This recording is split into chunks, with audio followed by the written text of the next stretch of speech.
Hello all, welcome back to our podcast, The Greener Side. I'm Ankita and I warm welcome our guest, Mr. Gurudas Nulkar, to the second episode of the podcast. In episode 1, we unveil some amazing aspects of Western Ghats and our planet from Dr. Nulkar. Today, together, we will uncover how Western Ghats are deeply influencing people's lives and what can we do to conserve this biodiversity hotspot. So, what are some of the innovative conservation initiatives or any of the grassroots works that can help conserve Western Ghats? So there are several people who are working in the Western Ghats in many ways, right? And one of the very innovative ways that we have seen is the NGOs who are working, NGOs like Raha Foundation, which are working on community-owned land, and they are doing reforestation there. There are some organizations which are aggregating land and then regenerating a forest. So these are lands which are co-owned by people. So we can pay a small amount of money and own a small piece of land, and all these pieces of land are collected together, and the money is then put into improving the forests, improving the biological diversity, soil, water availability, all of that. So there are many innovative ways that people are working on in the Western Ghats in this way. We are working in trying to reduce the forest fires in the Sahyadri. Like I said in my last episode, that forest fires in the Western Ghats are one of the biggest sources which affect the regeneration of forests in Western Ghats. And we must immediately and urgently do all that is within our scope to reduce the amount of forest fires there. If that is not going to happen, we are going to lose literally thousands of hectares of pristine forest simply because we did not bother to do anything with the forest fires. So the forest fire is basically a symptom of something wrong. We don't have to treat the forest fires. We have to treat what is the root cause of the forest fire. And that root cause is that agrarian incomes are dwindling. There are youth which are migrating to cities. There are aged couples who are living there. They have no source of income. And that is the reason why, the domestic animal population is growing there. Milk industry is thriving there, and forest fires are rampant. So we need to work upon those factors. We are working on those factors in the Western Ghats to see how that can be changed so that youth can come back, they can get other sources of income, they can do value addition to agricultural produce, they can do collective FPOs, FPCs. They must come together to be able to generate wealth for themselves. Individually, they have very small and marginal holdings, acre and a half, 2 acres, less than 1 acre, and that's not even good enough for subsistence farming. So we are working on those areas. There are organizations which are working on biological diversity conservation. So they are working on trees. There are some organizations which are working on preserving areas, landscapes, and conserving sacred groves, right? The Western Ghats have literally hundreds of pristine sacred groves which are thousands of years old. They carry the gene pool. They have a species composition which you don't see in the other parts of Western Ghats. Extremely old growth trees, very niche habitats, extremely endemic species of birds, of fauna that are found there, and of flora, of course. So some organizations are working on saving that. There are other organizations which are working with forest department and on saving the animal diversity there. So there are large number of mammals in the Western Ghats.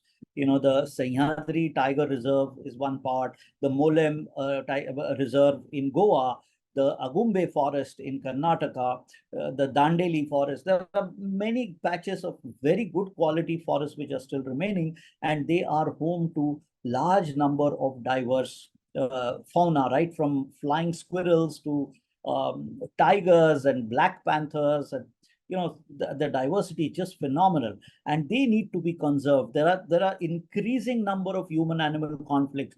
Those villagers who are farming just at the foothills of the Western Ghats, they see an influx of a large amount of herbivore population coming and entering their fields, and their livelihoods are going down. So we need to work upon this. We need to look at what needs to be done. Now we know what is the problem there. The problem is that the food chain is broken. The apex predators are no longer there. And if the apex predators are not there, the herbivore population is going to grow, and the herbivore population is going to come and feed in our fields because that's easy food for them. And it's directly affecting the livelihood of our poor farmers. So something needs to be there also. So there are some organizations which are working in these fields. There are some organizations which are working on the lateritic plateaus on Sahyadris. These are the Western Ghats has got, like I said earlier, they've got lateritic caps because of extreme sunlight and extreme rainfall. There is lateritization which happens on the surface of the basalt, and that is an extremely fragile ecosystem because there are mines which are there are buildings which happen there is no tree cover there, or apparent there is no tree cover, but there are small herbs which grow there are small shrubs which come there. Like very unique ecosystems like the Kas Pathar, if you've heard of Kas Plateau near Mahabaleshwar, which is very unique ecosystem. So these lateritic plateaus need to be conserved. There are rampant windmill farms there on these kind of lateritic plateaus, which creates a problem because when you need to install 21-meter high blades, you need to have roads, you need to dig, you need to put blast through bedrock. We're doing all of that in the northern Western Ghats to simply install all this, what we call as green energy. It's no longer green for the Western Ghats at all. It has already damaged the ecosystem, fragile ecosystem there. And there are very endemic species. There are carnivorous plants on these lateritic plateaus, which are insectivorous. They gobble up insects. These kind of plants exist there because there is no soil cover. There is no nutrition from the soil they get. They need to get their nutrition from insects which sit on them. So very special vegetation grows on these lateritic plateaus. That needs to be conserved. That is not getting enough attention. Like I said, there is farming, there are second home projects which are coming there, sea view projects, there are windmill sites, and that is devastating. So there are some organizations which are working on lateritic plateaus. There are some organizations which are working on the streams which are emanating from the Western Ghats. Now, these streams are again create a very unique habitat, especially at the foothills of the Western Ghats towards the western side, which is toward the Konkan side, Goa, Tillari, Banda, the southernmost parts of Maharashtra. These streams are perennial streams because they've got springs which are so. Yeah, one thing I forgot to tell you is these lateritic plateaus, which I mentioned, are actually spring sheds because all the rainfall which falls on these lateritic plateaus soaks down, percolates down, and then feeds down the hill villages with fresh, crystal clear mineral water. Now that's the real mineral water, not what we get in the bottle. So those mineral water springs are what feed those streams which are coming there, and there is a very unique food chain which exists in these streams. So you have crustaceans, you have some kind of crabs there, you have some reptiles which are there, you have the brown fish owl, which is you will always find there. You will find otters. The Asian small clawed otters are a very shy animal, and they are kind of nocturnal in behavior, but you will find them only in these kind of streams, not to be confused with the smooth-coated otters, which you will find in the rivers and aquatic bodies. They are not as shy as the Asian small-clawed otter. So these kind of animals, these kind of endemic species are what you find in these very special habitats. And that is what the conservation lobby, so to say, is working on in the Western Ghats. Sacred groves I already mentioned. Yeah, there are a lot of sacred groves which are being conserved. So I think very importantly, you highlighted the fact that the kind of work that majority of the different kind of organizations are looking at different kind of aspects, basic their expertise. Like you mentioned about some organizations are working specifically on on restoration efforts. You mentioned about some organizations are looking at like how to collectively, engage the community so that the patterns of migration that we are often witnessing, especially in the rural parts of Western Ghats, it is actually providing them that support, creating their own farmer producer companies and organizations. You highlighted about spring shed management related work. Some of organizations are also looking at on working on the lateritic plateaus that you reflected on. Yeah. So there are multiple work that these organizations are doing, but I'm sure there is also some efforts that because we majorly knows that the majority of these Western Ghats are occupied by the indigenous communities. I would say they are the origin of the Western Ghats, and they have played a significant role in conserving the habitat or conserving the ecosystem. So, would like to understand more from you that how are they playing a major role in the conservation? So, if you could help us understand more on that, sir. Absolutely. So, like you rightly mentioned, the Western Ghats have been an abode for thousands of years to communities which have been living very harmoniously with their surroundings, with nature, in a very frugal manner. They've been using natural resources so well. They've got a system of social fencing. They do not go out and hunt when it is breeding season. They don't touch some sacred trees because they are the keystone resources.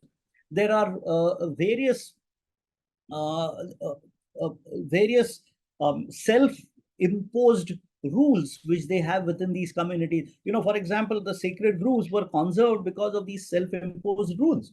Now, that is something so important for that. We have so many populations of hunter-gatherers there. We have some of agrarian communities. We have communities in Karnataka which are solely dependent upon some non-timber forest produce, some communities which are solely dependent upon hunting. But these communities also have their own usul, so to say, that they will not hunt in this period. They will not hunt the females because they are the ones who breed, and so on and so forth. So they had a wonderful system of what we today know as natural resource management. They don't call it natural resource management, but it is their subsistence, it is their livelihood, and therefore they are actually working towards its conservation. They are not extractive. They they they use these resources extremely prudently,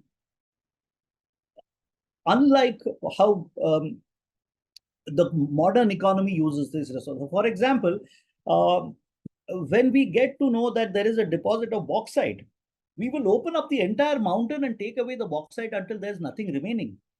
If a tribal community knows that there is a medicinal plant in one particular forested area, they will conserve it. They will take away only as much as it does not damage the plant, allow its regeneration to happen, use it very frugally, and do all of that. So they know for sure what is the real value of nature. They know for sure that the real value of nature is that tree being there in that place, that bauxite being left in that place, not taken out. We, in modern economy, we look at value in terms of market pricing.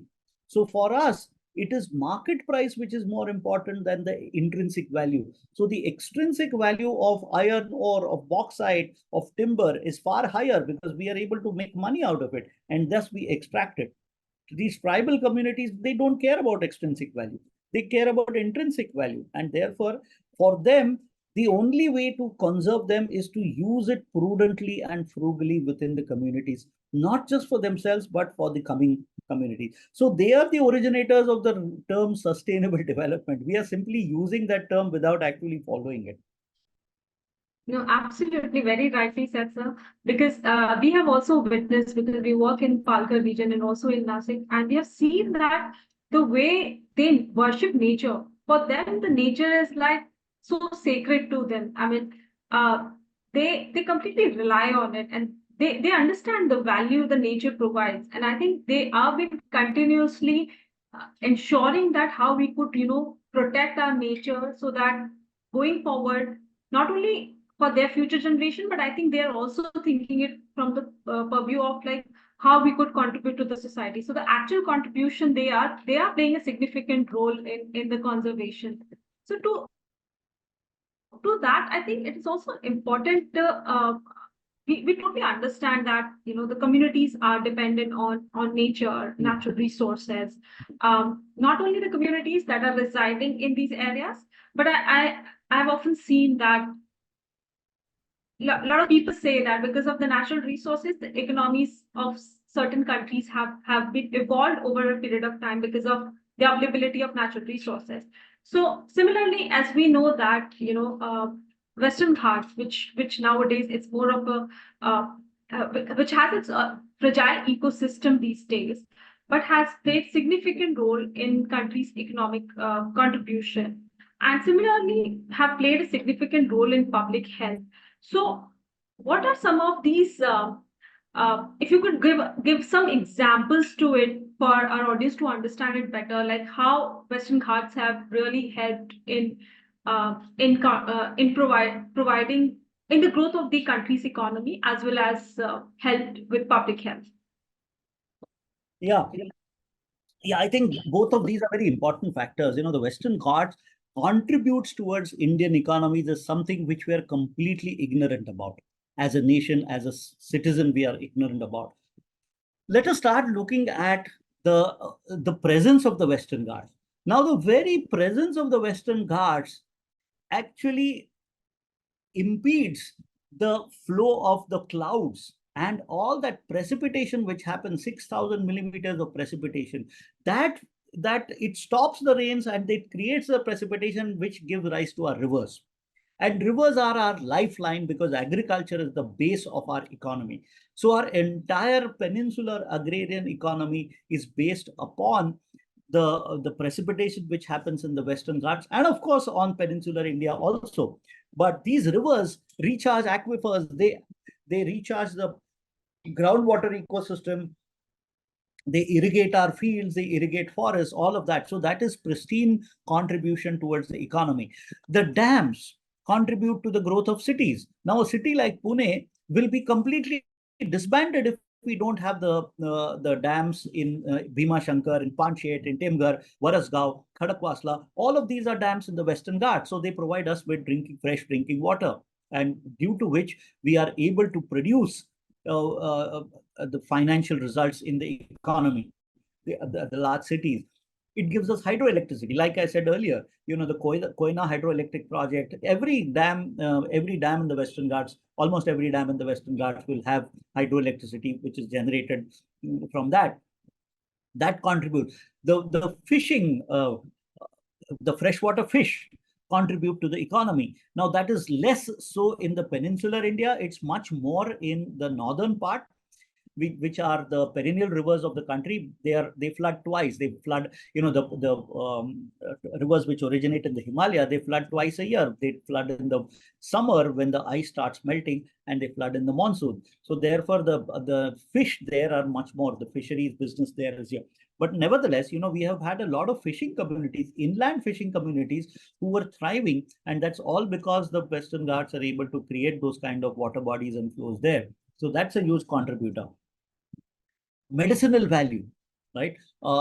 Some years back, there was one particular herb which was found in the Western Ghats. It was the botanical name is Mapia fetida, and Narkya in local language, and that is supposed to be useful in cancer drugs. So literally thousands of these herbs were just simply taken away. The people who were taking them out got 1 rupee per kilo, and they were sold at tens of thousand rupees per kilo in Japan. So there is huge value, medicinal value in these kind of things. Hirda and Behda is very big contribution to local economies. Terminalia trees, which give these fruits, they are used in so many of our Ayurvedic medicines, so many of our home recipes also we use these kind of medicines. We get a lot of these traditional varieties, the land races as they are called, of rice have originated in the Sahyadris in the Western Ghats. So we have many varieties of mangoes which are native, which don't need fertilization, which don't need pesticide. They grow naturally. They have excellent nutrition. But unfortunately, we only look at the Alfonso mango, which is a cultivated hybrid mango. And it has got much less nutrients than those mangoes which are found. There are so many medicinal fruits. The jamun, which is typical of the Western Ghats, is found in almost all the water bodies, around the water bodies. The karwanda, which is a secondary regrowth, regeneration in shrubs in degraded land of that's also has huge medicinal value, iron content. All of these things are contributing directly to the economy. Indirect contribution to the economy, there are tremendous. Ecosystem services are something which are totally out of our economic system. Every ecosystem service, what is an ecosystem service? In any landscape, there are biological elements and there are physical elements, right? Physical elements, you have rocks, water, temperature, soil, precipitation. All are these the physical elements. Biological elements, you have phytoplankton, zooplanktons, crustaceans, amphibians, mammals, avian diversity, human beings also. Though in any landscape, there is a continuous exchange of matter and energy between physical and biological elements. And this exchange of matter and energy gives rise to ecosystem services. So, for example, the best known example of exchange of matter and energy between physical and biological resources is food production. The plant takes nutrition from soil, which is a physical element. It takes nutrition, converts it into biological mass, and then we eat it and get our energy. So there is an exchange of matter and energy between the soil, the tree, and us. And then we defecate it and we put it back into the soil. Well, we don't put it back into the soil, we put it into sewage treatment plants, which don't function properly. But yeah, that's how that is. The hydrological cycle is an exchange of matter and energy. So seed germination, exchange of matter and energy, carbon cycle, phosphorus cycle, nitrogen cycle, all of these are exchanges of matter and energy. And the Sahyadris, the Western Ghats, are huge, gigantic factories of ecosystem services. And we don't care. We are converting it to mining lands. We are converting it into second home plots. We are converting it into large dams, and we are losing the ecosystem services which these factories are providing. They are directly affecting our economy. They are actually helping sustain life, but we don't care for it. No, very rightly said, because the overconsumption, and I think the that is actually creating a lot of challenges. And we as a human has to really understand that we are also part of this nature. We are not away from the nature. We are not the third person who's not part of this ecosystem. We are very well in this ecosystem. If there is certain, if there is a certain exploitation of or excessive use of certain things, would really lead to harmful effects of it. And we are anyways witnessing these nowadays. So really, thank you, sir. And I think it was really insightful discussion that we had with you in understanding the amazing facts of Western Ghats. I mean, the facts that you shared are really eye openers, and I'm sure our audience would also resonate with that. So as we end today's episode here, do let us know in comments how did you find it, and stay tuned for more such exciting topics. Don't forget to like, share, and subscribe. Thank you. Thank you, sir. Thank you. Thank you.